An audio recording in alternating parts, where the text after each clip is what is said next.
En primera plana, Carlos Herranz.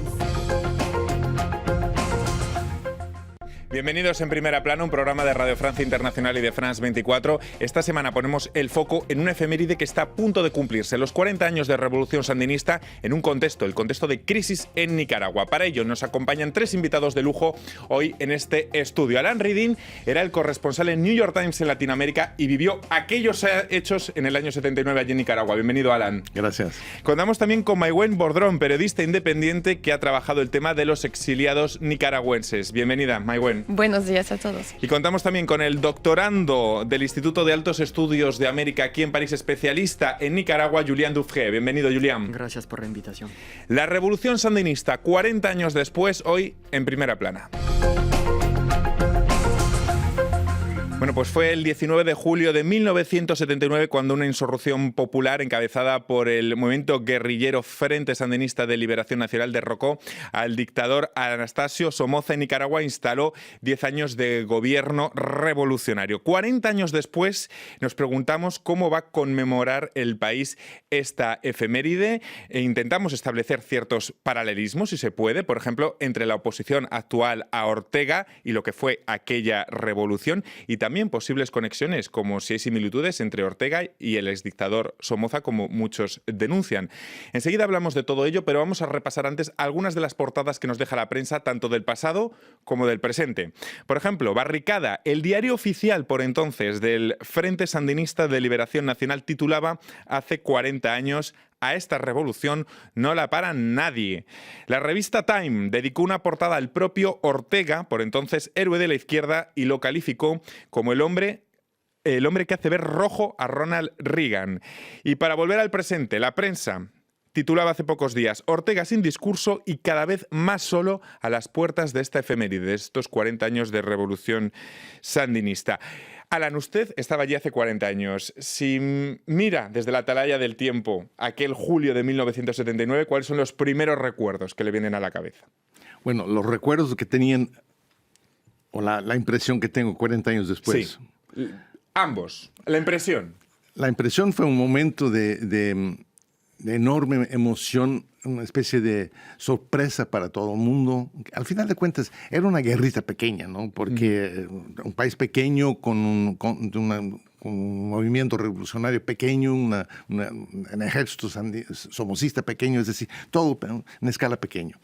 Pero sin embargo, era un momento en que la gente había luchado por tanto y llegó este momento. Después, claro, ahí casi inmediatamente empieza la pregunta: ¿y ahora qué? Entonces, esta pregunta, ¿ahora qué? 40 años después podemos empezar a contestar. O yo, por mi parte, puedo. Es decir, mi respuesta es profunda decepción. No solamente que se ha vuelto a una forma diferente, pero una forma de autoritarismo, igual que no se han resuelto los problemas socioeconómicos del país. Y estos dos elementos me hacen sentir tal vez que yo y muchas gentes éramos muy naif, muy inocentes, pensando que aquella revolución romántica, poética, con niñas muy bonitas y canciones fantásticas, iba a funcionar. Y la verdad es que no ha funcionado. Bueno, Alan estaba allí en el año 79, el resto de la mesa no habíamos ni nacido. Bueno, Julián creo que sí que había nacido, pero el resto no. Pero sí que podemos establecer ciertos paralelismos. Por ejemplo, Maïwenn, el papel de Ortega, en aquel momento fundamental para derrocar a Somoza, y la evolución que ha tenido durante todos estos años hasta el punto de esta crisis en la actualidad, ¿no? Sí, creo que se puede hacer una comparación entre Ortega y Somoza mismo. Los sandinistas exiliados que pude encontrar en Costa Rica hacen esa comparación. Sí, que Ortega se volvió peor que el mismo dictador que participó en derrumbar en el año 1979. Estamos a pocos días de celebrar ese 40 aniversario. Empecemos recordando, si le parece, Julián, ¿en qué consistió esa revolución y cómo se fue forjando el sandinismo? Bueno, el sandinismo no fue algo unificado desde su inicio. Que lo que sucedió en julio de 1979 fue el término de 20 años de lucha guerrillera y fue la victoria, el éxito sobre una dictadura dinástica de una organización político-militar que consiguió unificarse en el último momento para dar el paso y derrocar a la dictadura. Lo que se instauró en julio de 1979 hasta la derrota electoral de 1990 fue la instalación progresiva, porque desde el inicio hubo fractura en la dirigencia, como ya se sabe, la Violeta Chamorro y Alfonso Robelo, que fueron dos personajes ajenas del sandinismo original, se alejaron muy pronto del gobierno y el partido se volvió un partido de Estado que mandó durante 10 años. En aquel momento hay que explicar el papel clave que tuvieron algunos componentes, algunos actores para el triunfo de la revolución. Hay que hablar, Alain, del papel de Cuba y del papel de Jimmy Carter, sobre todo, ¿no? Sí, sin duda.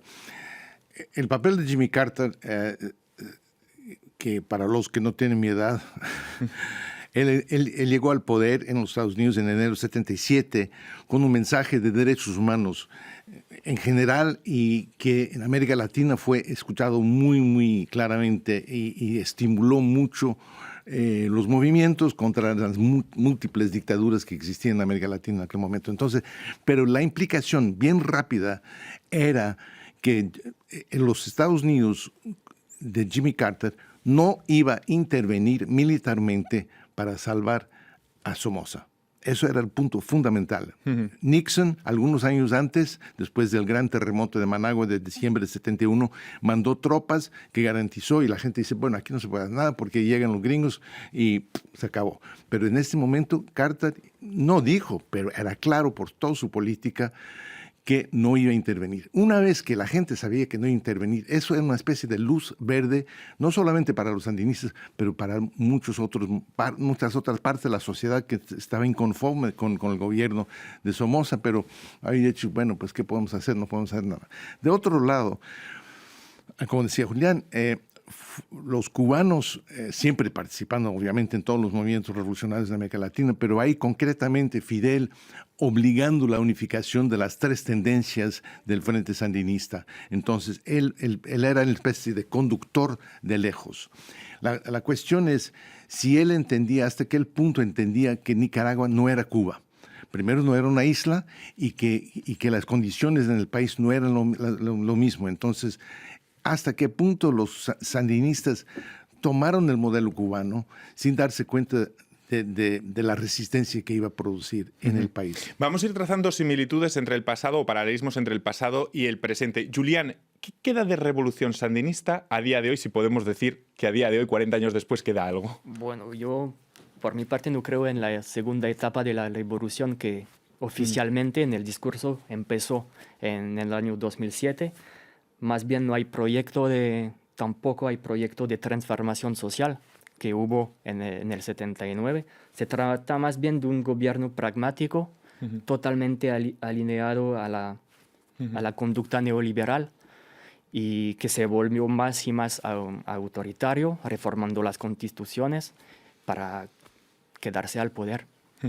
Pero un elemento interesante, en el caso de Somoza, él tenía esta relación con los Estados Unidos. Ortega, aunque se hizo las paces con el sector privado, con la iglesia y todo lo demás, se mantuvo esta relación recibiendo mucho petróleo de Chávez y de Venezuela, y una relación con Cuba de una cierta forma también. Entonces, eso le hace más vulnerable también a un gobierno como Trump. Por cierto, Alan, usted llegó a conocer a Ortega en persona. Sí. ¿Cuál fue el feeling cuando le conoció? Es un hombre ¿Qué año fue? ¿En qué año se conocieron? Yo creo que fue en 77. Fue una reunión clandestina en Costa Rica. ¿Qué impresión le dio por aquel entonces? Mira, mala impresión o falta de impresión. Es decir, es un tipo que era tan cerrado, que de carismático, que era el anticarismático. Uno piensa, este es el líder, qué bárbaro. Yo he conocido a Fidel, he conocido a Chávez, y bueno, esto sí, esto sí es un líder. Pero este tipo era un tipo gris y yo supongo que una especie de, como ha habido dentro de los aparachiks de la Unión Soviética, ¿no? Así tan encantador y carismático como Brezhnev. El saldo de las protestas de la crisis que arrastra Nicaragua durante los últimos 15 meses es devastador. Al menos más de 350 muertos, cientos de encarcelados y 62.000 exiliados que se han sumado a las crisis migratorias del continente. Un tema sobre el que ha trabajado bastante en Maigüen. La realidad de esos exiliados, ¿cómo es, Maigüen? De esa gente que llega hasta a Costa Rica. Como todos los exiliados que pude encontrar quieren regresar sí o sí a Nicaragua. Es una realidad que a veces no se encuentra, por ejemplo, en Francia, como la gente quiere quedar en el país de acogida, pero todos esos exiliados tienen un amor por la patria, es impresionante.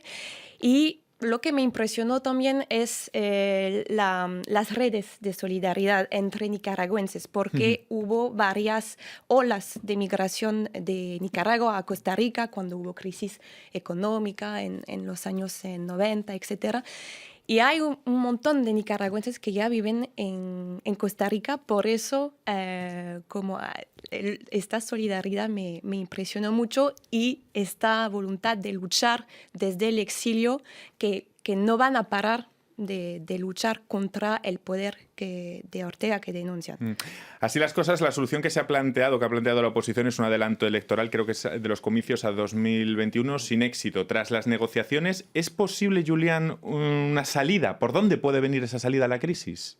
Bueno, si la podemos visualizar. Sí, hay varias hipótesis y como lo habíamos platicado, por ejemplo, algo puede ser como que el ejército se intrometa para como decir, alentar una solución pacífica y obligar a Ortega de adelantar los comicios. Bueno, hoy la posición de Estados Unidos es una posición de sancionadora, es decir, que están bajo la NICA Act y que personajes importantes, hasta la Rosario Murillo, han sido como sancionados y los fondos congelados y el presidente también de la Asamblea Nacional, Gustavo Porras, fue sancionado así que están como castigando a los principales operadores del régimen. Si eso va a realmente conducir a una salida pacífica anticipada, todavía no creo.